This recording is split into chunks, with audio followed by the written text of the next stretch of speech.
you all. Thank you.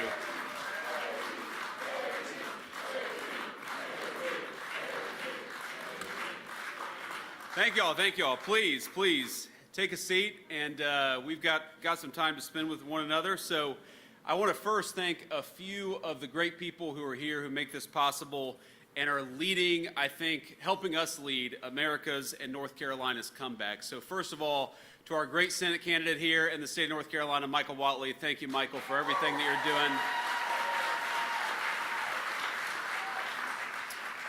For our great congressional candidate in this district, Lori Buckout. Where are you, Lori? Thank you so much. It's good to see you. An officer in our military and now a person who wants to serve this great district and actually do something good for the people of this district instead of just voting with Nancy Pelosi, which is exactly what Don Davis does every single day. He's in Washington, D.C. So, Lori, thank you. We're going to talk a little bit more about your race here in a second, but a lot of you know that this state has a very special place in my heart because I grew up in a poor family. I was raised by my grandmother, and then when I graduated from high school back in 2003, I enlisted in the United States Marine Corps, and I really spent the first 4 years of my adulthood not too far from here in the eastern part of our state, becoming a young Marine and frankly becoming a young man. And I'll never forget one of the first major purchases I ever made in my entire life was when I wanted to buy, for the first time, I wanted to buy my own car as a young Marine. I was probably 19 years old. And I go to one of these off-base used car dealerships, and I find a Honda Civic. It's practical, it's cheap, it does everything I need it to do, and I'm going to get the dealer's low interest rate financing of 21%.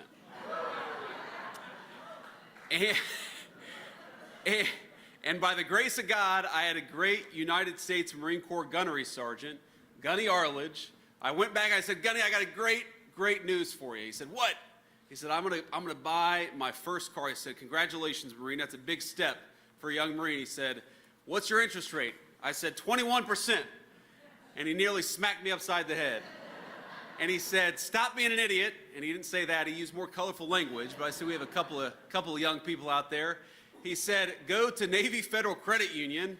And I got an 8% interest rate and bought my car without breaking the bank. So that was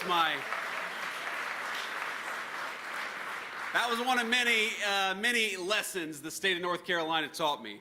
But what we're trying to do, I talk about the difference between a 21% interest rate that the used car dealer offered me and the 8% interest rate that I got offered at a credit union, and that's pretty much the difference between the Joe Biden and Donald Trump economic plan for the United States of America, because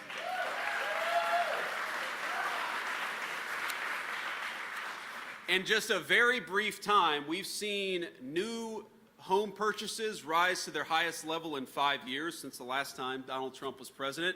We've seen the cost of rents drop for 6 months in a row. We've seen the average tax refund that's going to come to the people of North Carolina about $3,700 per family, and we see interest rates that are the lowest they've been since the last time that Donald J. Trump was president. My friends, the president is impatient.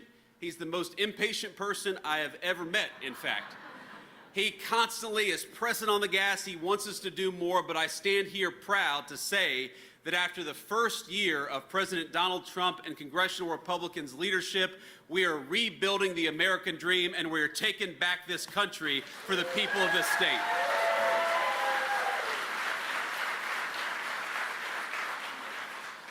Now, there are a number of things that I'm proud of, a number of things I want to brag on, but I actually want to take a little bit of an audience poll because I was looking at some of the things that we put in the Working Families Tax Cut, this one big, great, big, beautiful bill. Now, that bill is over 1,100 pages long, and unlike most of these bills that are way too long, this is chock full of good stuff for the people of this district, the people of this state. But there are a few things in particular that I think are important for this state. Number one, that piece of legislation, the Working Families Tax Cuts, had the biggest tax cut for Social Security benefits that we've ever seen in the United States of America.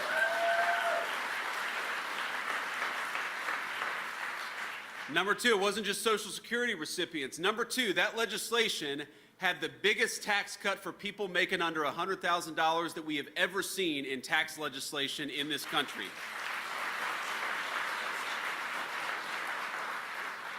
And number three, that wasn't in the working families tax cut, but one of the things I'm very proud of is that we forced all localities, whether they're red states or blue states, to report crime accurately so we could go to war against violent crime and the criminals who do that violent crime.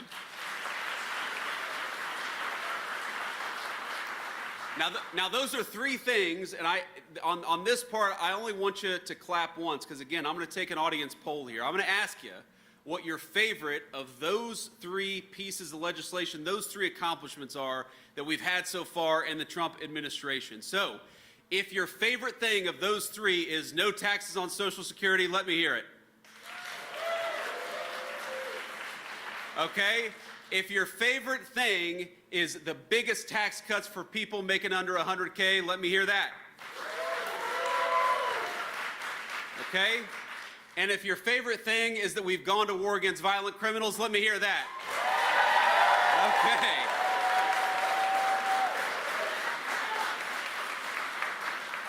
Now, I said only applaud once, and there's a guy up here.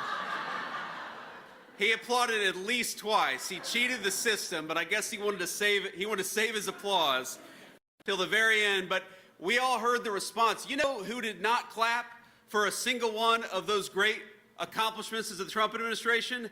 Don Davis, because he voted against every single one of them. Don Davis voted against cutting taxes on Social Security.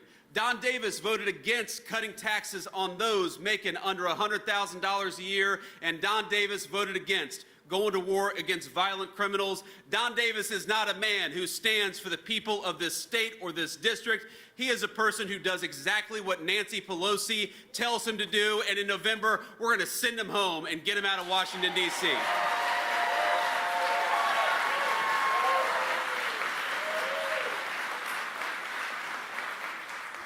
Now, the crazy thing, y'all, about a guy like Don Davis is, you know, sometimes you meet a Democrat in a red district, and, you know, I don't agree with them on everything. Of course, Democrats, Republicans disagree on politics from time to time, but you at least have some people out there, or maybe you used to, who would vote their conscience or vote the interests of their district. What makes Don so unusual is that we are in a common sense district here in the state of North Carolina, and this guy still votes every single time with Nancy Pelosi. In fact, I asked my team, I said, find a major piece of legislation, find something easy where Don Davis could vote against the Democrats and vote with his district, the moderates, the independents, even the conservative Democrats. Find me one example where this guy defied the leadership of his own party. He has never done that on any major issue that we could find. And here's just a layup, Don, an easy layup that we gave you. Frankly, it would have been bad for poor Lori's campaign chances, but he couldn't even take the bait on the Save America Act. Now, if you know anything about this legislation, what the Save America Act does is that it makes it impossible for illegal aliens to vote in our elections. Pretty common sense. Now, I think that's pretty easy, right? We don't want illegal aliens voting in our elections. My favorite thing is whenever I bring this up, you'll have some Democrat on TV who will say, well, we don't have to worry about that because illegal immigrants voting in our elections is very rare. Well, number one, how about we put it to 0, okay? Even if you're right. Number two, you're not right. It happens way more often than a lot of people appreciate. In fact, just this week, ICE arrested an illegal immigrant. I'm going to read this because I want to make sure I get it right. An illegal immigrant from Mauritania who's voted in 7 federal elections since 2008. And I have it on good authority that in every single election he voted for Don Davis. No, I don't know about that. I don't know where he voted, but I guarantee it wasn't for us. Okay? It wasn't for America First policies. Now, here's the thing, though. Even if you take the Democrats at their word, even if illegal aliens voting is very rare, then why don't we ban it anyway? It's not that complicated. It is one thing to say, I don't get it. The Democrats say, this never happens, or it happens only very rarely, on the one hand, and on the other hand, We must not stop it. It doesn't make a damn bit of sense. We need to get all illegal aliens stopping from voting in our elections. It's very common sense stuff.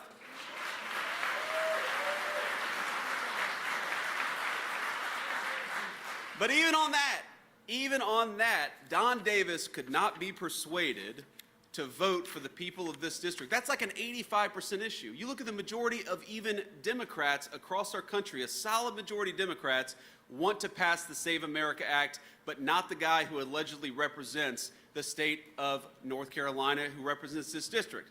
So you got to kind of ask yourself, if you got a guy who votes against tax cuts for Social Security, if Don Davis votes against tax cuts for people making under $100,000 a year, if Don Davis votes against going to war against criminal, illegal aliens, and violent criminals, then Don Davis doesn't really represent you. Let's vote for Lori, a person who will, and will do so proudly.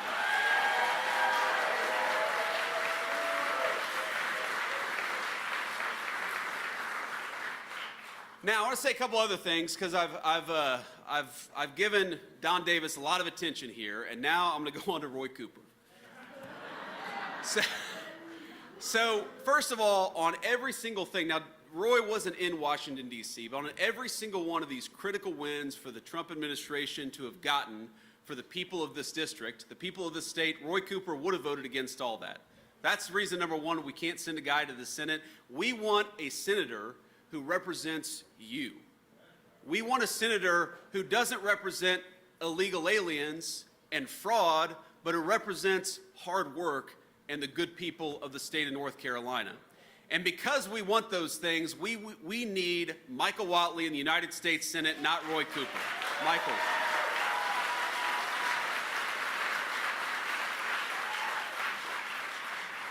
Now, he stood up and clapped for that. It would have been a bad sign if he wouldn't have stood up and clapped for that, but he passed the test there. So here's the thing about Roy Cooper, okay? So there's been a lot of debate about what exactly our foreign policy should be with regards to Russia and Ukraine. The President of the United States has been very clear. He wants the killing to stop. He wants to get back to commerce. He wants to stop the innocent people who are losing their lives in that conflict. I happen to admire that. Of course, I'm biased, but I think that's the right idea. Now, here's the crazy thing, though, about Roy Cooper. Roy Cooper is one of these people who clearly cares way more for foreign countries than he does the United States of America. You see the passion in his voice when he talks about protecting illegal aliens. You'll never hear that passion when he's talking about the people in this room. You hear the passion in his voice when he talks about sending hundreds of billions of dollars to the war in Ukraine. And yet, the one Ukrainian Roy Cooper didn't care about was this innocent girl, Irina, who had her throat slashed by a person who should have never been on the streets of this country to begin with. So ask yourself, why did he spend his entire career making it hard to lock up violent criminals? Why did he spend his entire career going after our brave police officers who are trying to keep our streets safe? Why does he care so much about the war in Ukraine 6,000 miles away, but doesn't give a damn about an innocent Ukrainian girl who lost her life in our backyard because he wouldn't do his job? And the simple fact is that Roy Cooper doesn't stand for you. He doesn't fight for you. He will never fight for you, but Michael Whatley will.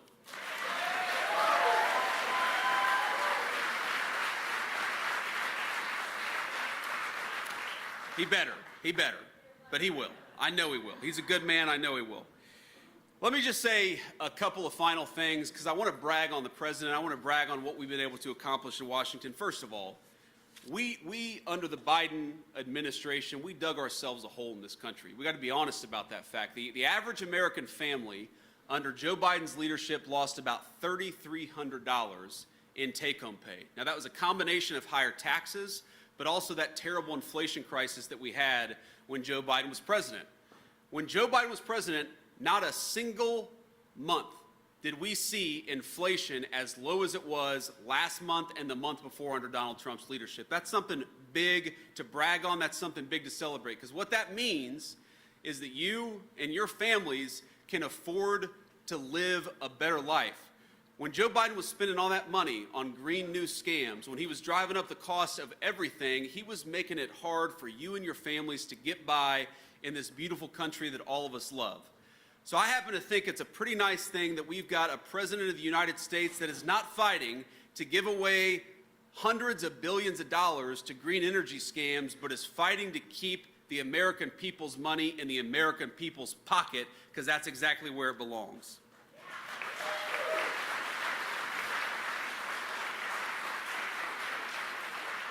But what we've seen in about, a year and a month, I guess, of President Trump's leadership is that the average American family, while they lost $3,200 when Biden was president, they've gained about $1,300 while Donald Trump was president.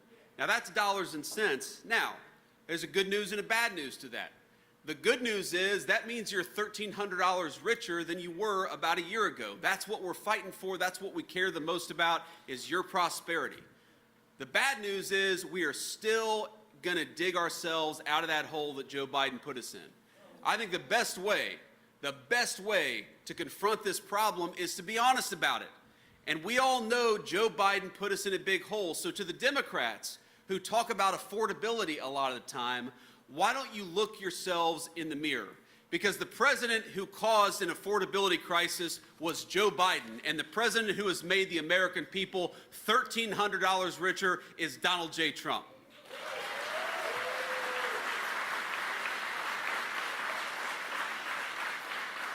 We got all these things we could talk about. We could talk about the fact that we have homicides in this country at the lowest level that they have been in 125 years. Unreal. Just absolutely unbelievable progress on so many of these issues. And we got to talk about why is it that we got homicides so low. And I'll give you two reasons. Number one, the President of the United States, the Vice President of the United States happen to believe that we ought to be using federal power to support our cops instead of fighting against them. Isn't that common sense? But we also believe that the best way to lower homicides and carjackings and other violent crime is to get the illegal alien criminals out of the United States of America, and that's what we've been doing.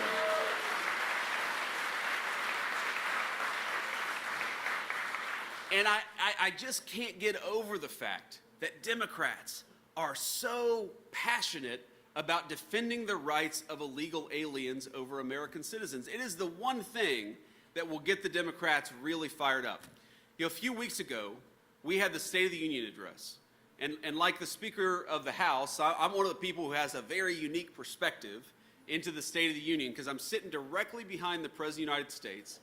And maybe my favorite point in that whole speech is when he actually added this line towards the end of the day before he gave the speech, but where he says, I'm going to say something, and I want you to stand up and applaud if you agree with it. And he says, we believe that the American government should serve the interests of the American people, not illegal aliens. Okay, again, a layup for our friend Don Davis. He should have been up there clapping and cheering. Who could possibly disagree with that? But of course, he did nothing like the rest of the Democrats. But the funny thing about it is, they were so miserable because they realized that we had them in a bind. You could tell even a few of them were looking around like, well, this is like, we should be standing up and clapping for this. But like, is our leaders going to get mad at us? Is Nancy Pelosi going to take away some of our campaign money? You could tell they didn't know what to do. And that's maybe the biggest indictment of the modern Democratic Party. We talk about all these policies that you and I care about. We talk about lowering taxes on Social Security, about putting more money in your pocket. We talk about bringing tons of resources into this country to rebuild the American economy. Public safety, all this stuff matters. But the thing that maybe matters way more than any single issue is that Democratic leadership in Washington, D.C., they cannot stand up for the simple principle that they fight for you and not an illegal alien. They can't stand up and clap for the fact that we're going to go to war on fraud in this country like we've never done, instead of taking your hard-earned money and giving it to people who don't deserve it. The entire Democratic Party, all of these policy disagreements, all of that stuff doesn't matter compared to the fact that they don't see themselves as your advocates, and Republicans, we do. Now, I'm not saying that's true of the Democrats all across our country. I think there are a lot of Democrats like my man on Papal were Democrats, conservative Democrats who love their country. But the Democrats that we have in Washington, D.C., they are a different breed. And we cannot fool ourselves that something has gone fundamentally wrong in that party. Their reason for existing is to fight for fraud, to fight for corruption, and to fight for people who have no right to be in this country. And Michael Whatley and Lori Buckout, their reason for being is to fight for you, and that's why we're here today.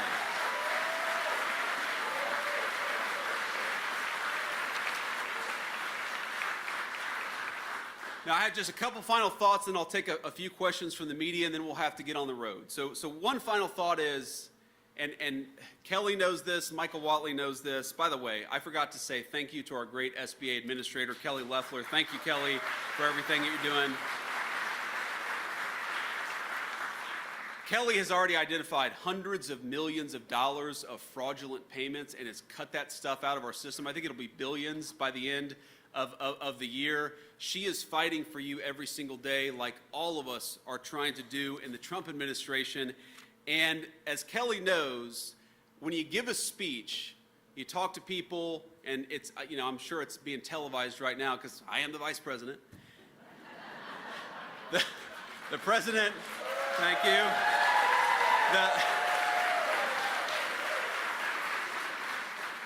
But the president always called me, and he'll always say, like, she talked about coal earlier. I've talked so many times about ending the war on coal. We've got great coal resources. And I'll come off stage and think I did a great job. And the president will call me and say, JD, did a great job, great speech, but it's not coal. It's clean, beautiful coal. So for the president, you got to know, his strong political advice is it's not coal anymore. It is clean, beautiful coal. But I actually was with the president earlier today in the Oval Office. We were talking about, a lot of issues that are going on. And he said, JD, tell the people of North Carolina two things. And I almost forgot this, and I was going to get in trouble. I was going to get one of those phone calls, Kelly. But the president said, tell the people of North Carolina two things. First of all, tell them I love them, and we're going to be with them every single step of the way. That was the first message from the president. So I've now delivered that.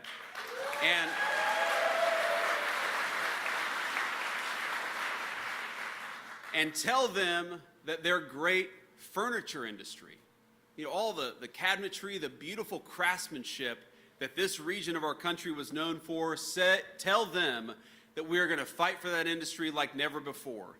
And if you're building something, if you're building a furniture facility, a furniture business right here in the state of North Carolina, we're going to cut your taxes. But if you're trying to bring in foreign furniture to undercut the jobs of the people of North Carolina, we're going to raise your taxes by 50%. We're going to put a big fat tariff on those foreign companies bringing that stuff into the United States.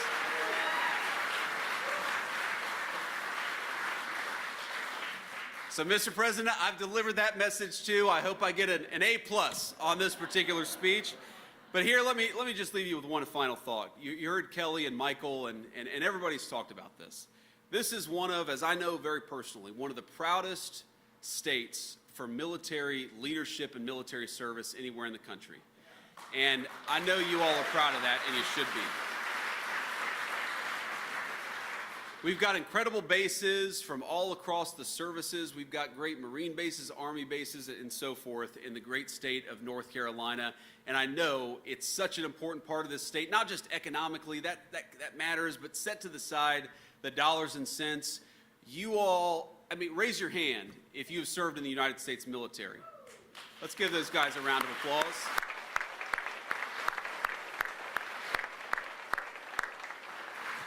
So thank you to all of our veterans, a pretty good chunk of veterans just here in this audience. But here's the thing. You all know that right now we are engaged in a military operation to ensure, as the president has said repeatedly, that Iran can never have a nuclear weapon.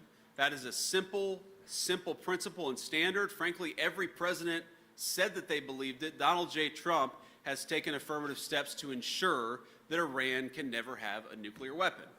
Now,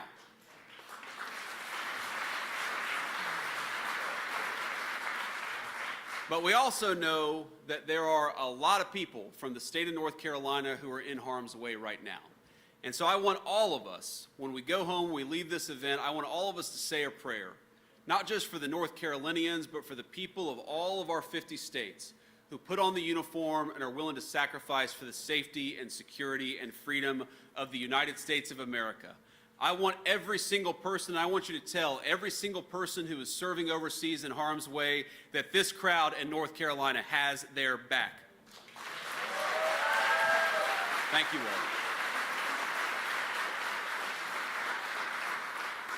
So with that, let me take a few questions from our media, and then I'll have to hit the road here. I'd like to start with the local reporters. We'll get time to the national folks if we got it. Hi, I'm Danielle Battaglia. I'm with the News and Observer. You've spoken a lot today about Irina Zarutska's death, and that resulted in Operation Charlotte's Web. Senator Thom Tillis has asked a lot from the Department of Homeland Security about what happened with Operation Charlotte's Web. He said his questions are unanswered by DHS, and one of those questions is if American citizens were arrested during Operation Charlotte's Web. I was wondering if you could answer that today.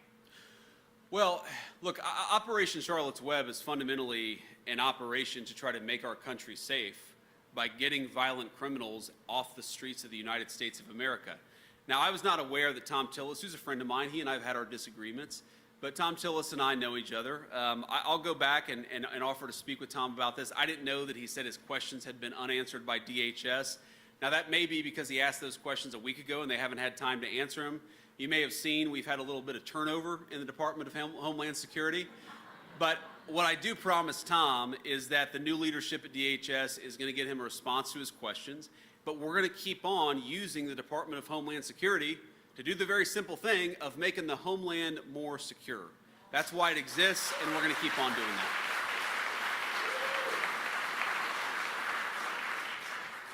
Hi, Mr. Vice President. Bill Barrow with the Associated Press.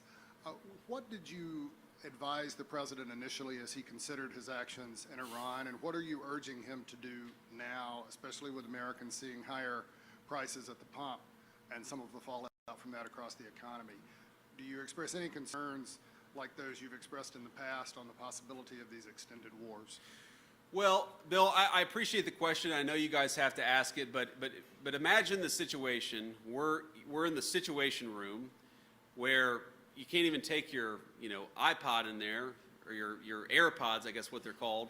You can't take your iPhone in there. You can't take anything in there because it is the most classified space anywhere in the world. And I sit there with Pete Hegseth and General Kane and Marco Rubio and the entire White House team, and the President and I and the entire senior team are talking about the options and about what we need to do and about how we must best protect the American people.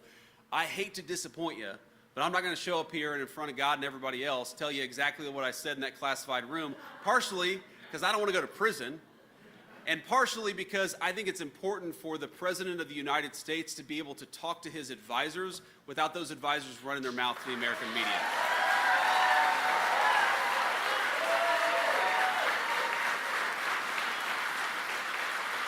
Thank you all.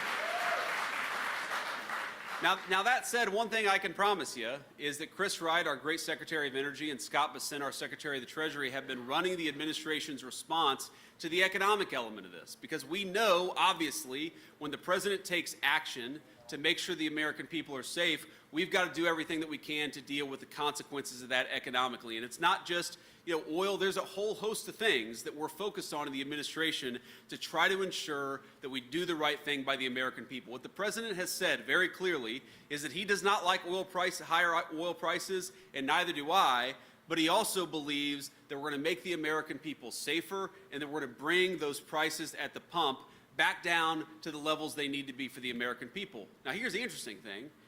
All this conversation happens where Joe Biden left us in a terrible situation, and the reason why gas prices are where they are today is because of Donald Trump's work to get them lower, because in the Biden administration they were crazy high. The gas prices we're seeing today are nothing like what we saw at the peak of the Biden administration because the President has set us up for energy dominance. And one of the lessons we all have to take away, frankly, every time we get involved in anything overseas, whether it's in the Middle East or anywhere else, the thing we got to take away from it is energy dominance and energy independence. Rely on our own people, rely on our own energy.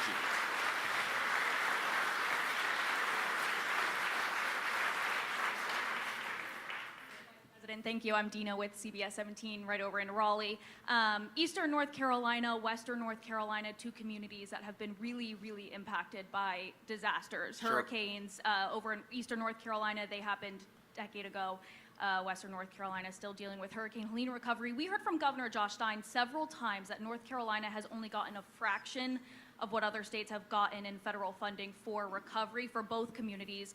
Can you talk a little bit about what your administration is doing to help the people that are still out of their houses, still not having businesses the same? Yeah. So one of the things I love about Michael Whatley is, look, he obviously is a Republican. He's committed to the conservative agenda. He's a great guy, and obviously I'm aligned with him politically. But he's not afraid to say to me or to the President of the United States or anybody else, we've got to get these resources out faster to protect the people of North Carolina. So I actually, before you asked that question, I heard that from Michael Whatley, and I actually talked to the Secretary of the Treasury because I knew Michael was going to ask me about it again when I saw him here today. The simple fact is we have made this a priority. We are going to get the resources to the people of North Carolina that are necessary. We recognize that frankly, that we needed the new leadership to hasten that delivery of resources to the people of North Carolina. A lot of people in the media have said that, the reason why we made a change at DHS is because the Trump administration is backing off of its illegal immigration enforcement policy. That couldn't be further from the truth. The reason that we're making this change is because Kristi Noem has a great opportunity to serve in this new Shield of the Americas position. I think she's going to do a great job. And on the other hand, we think it's useful to have somebody come in and focus on some of this disaster relief and recovery stuff, and that's exactly what we're going to do. But I appreciate Michael bringing that to my attention, and I appreciate all the great people that represent North Carolina, even many Republicans, okay, who you might think, just because they're politically aligned, trust me, to all the people, I want them to know that even, maybe especially the people who are politically aligned, are more willing to be independent and more willing to tell us we got to quicken those resources to the people of North Carolina. I admire them for their courage, and it's going to mean better results for the people in this district. Thank you. Why don't we take one more question? Mr. Vice President, Preston Mizell with Fox News Digital. I want to ask you real quick, you're leading the anti-fraud task force. I wanted to get a quick update on that, maybe some of the findings that you've found in Minnesota, but also you've mentioned before that you're interested in targeting other states as part of that task force. Are there other states that you've looked at, or that you may have flagged for potential fraud?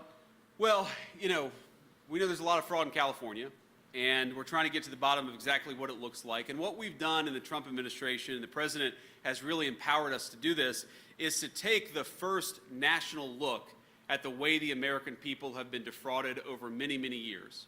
And I'll give you a few very concrete examples. So in the state of Minnesota, you asked about Minnesota. We think that there's probably been $19 billion at least of fraud just committed in Minneapolis and the surrounding areas. Let me give you an example of this, because it's not just the American people being defrauded. It's not just your tax dollars that are being stolen out of your wallet and given to fraudsters. It's the fact that the services we need to deliver to needy people are not getting delivered because they're going to fraudsters. So, for example, there's a program that we have, and I believe it's under Medicaid, where we try to help kids who have, autism, Asperger's, and so forth. Sometimes they need a little extra help. Sometimes they need somebody to sit with them after school. Sometimes they need somebody to provide transportation to certain places. And we have a program within Medicaid to ensure that these needy kids get the resources that they need. And it's one of the things, by the way, I love about the United States of America. We want everybody to work hard. We want everybody to play by the rules, but if we've got a needy kid in our community, we're not going to let that person fall down on their own. All Americans are going to lift that kid up together. That's an amazing thing about our country. But you know what was happening for this program that was meant to help needy kids is you would have Somali fraudsters, many of them illegal immigrants, who would go and say that they had an autistic kid even though they didn't. They would collect that money for themselves. You had businesses that were going around and rewarding families for engaging in this fraud, so the businesses were skimming off the top and getting rich in the process. How disgraceful is it that Democrats allowed a program that was meant to help needy American children to go to Somali illegal aliens. The President of the United States stopped it, and there's a lot more fraud beyond that we're going to stop as well.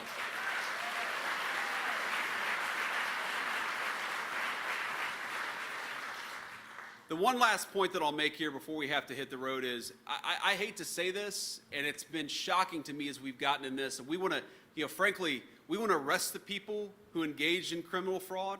We want to make sure that the people who did this stuff realize there are serious consequences for it happening.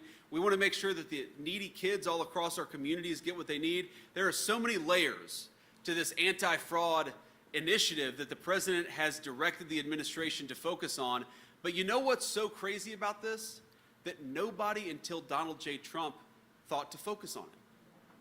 Now, I obviously love the President, I admire the President, but this fraud was staring us in the face and nobody was doing anything about it. This is not rocket science.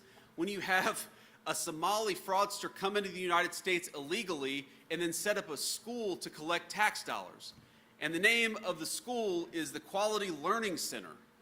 Learning Center. But when they put the sign up, they take the N out, so it says Quality Leering Center.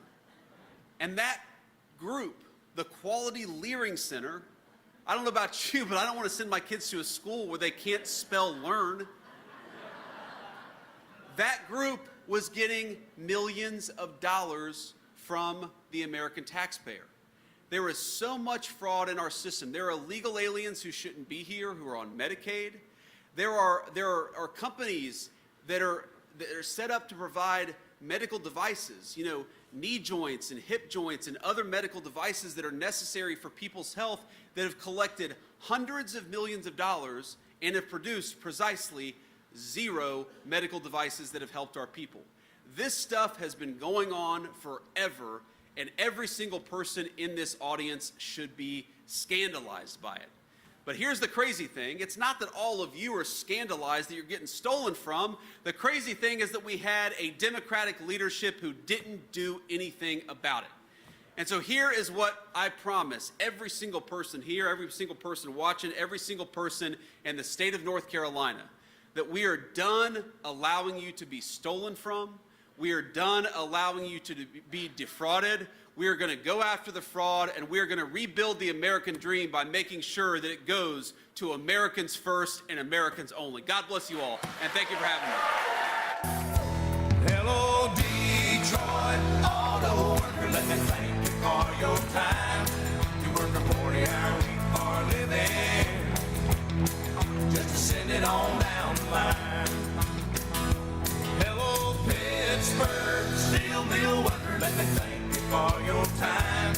You work a 40-hour week for a living, just to send it on down the line.